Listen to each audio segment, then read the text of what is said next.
दोस्तों आइए आपके समक्ष वृद्धाश्रम पर एक कविता प्रस्तुत करता हूँ। ये हमारा देश है जहाँ गीत गाए जाते हैं कि ये तो सच है कि भगवान हैं, हम मगर उनसे अनजान हैं। धरती पर रूप माँ बाप का उस विधाता की पहचान है। और इसी देश में जब वृद्धाश्रम खुलने लगे तो एक कवि साहित्यकार अपनी लेखनी को चलाने के लिए मजबूर हो जाता है।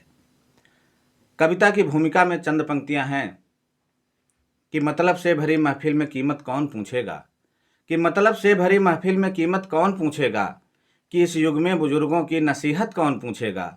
गजब बाजार है दुनिया, गजब बाजार है दुनिया, यहाँ रिश्ते भी बिकते हैं। बुढ़ापे में भला उसकी तबीयत कौन पूछेगा, बुढ़ापे में भला उसकी तबीयत कौन पूछेगा। और मेरा मानना है कि अगर बच्चा बड़ों का सम्मान करे, बड़ों का आदर करे तो उसके जीवन में कभी भी कठिनाई नहीं आ सकती।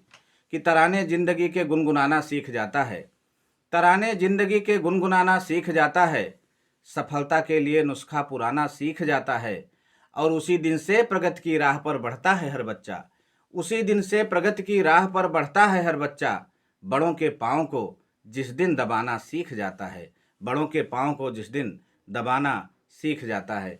आइए कविता प्रस्तुत है कि मैंने गीत लिखे हैं लैला मजनू के अफसानों पर।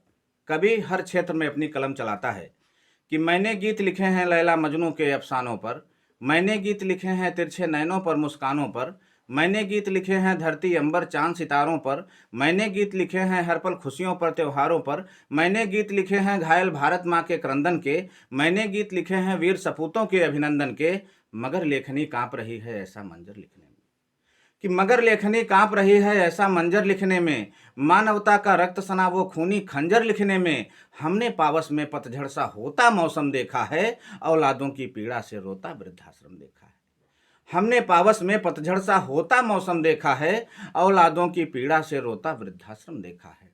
कि अपने बीवी बच्चों के हित सौ सौ सपने पाल रहा, अपने बीवी बच्चों के हित सौ सौ सपने पाल रहा, लेकिन बूढ़े माता पिता को घर से वहीं निकाल रहा। अपने बीवी बच्चों के हित सौ सौ सपने पाल रहा, लेकिन बूढ़े माता पिता को घर से वहीं निकाल रहा। वो तरुणाई के मद में देखो तो फूले बैठा है, जिस गोदी में पला बढ़ा उसको तो भूले बैठा है। जिस उंगली को पकड़ चला वह उंगली काट रहा है, वो धर्म छोड़कर विलासिता के तलवे चाट रहा है।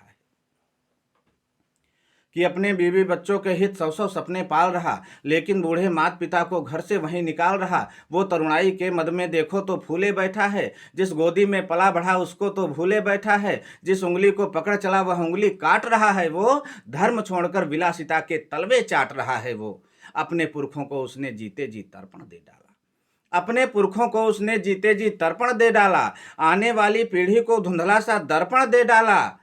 तो मित्रों, उन हड्डी के ढांचों की चित्कार कहो कैसे लिख दूं, उन हड्डी के ढांचों की चित्कार कहो कैसे लिख दूं, हृदयहीन संतानों की दुत्कार कहो कैसे लिख दूं, अंधे युग के स्वार्थ सिद्ध की रीत कहो कैसे लिख दूं, आंसू की स्याही से कोई गीत कहो कैसे लिख दूं, आंसू की स्याही से कोई गीत कहो कैसे लिख दूं, आंसू की स्याही से कोई गीत कहो कैसे लिख दूं। बहुत बहुत धन्यवाद।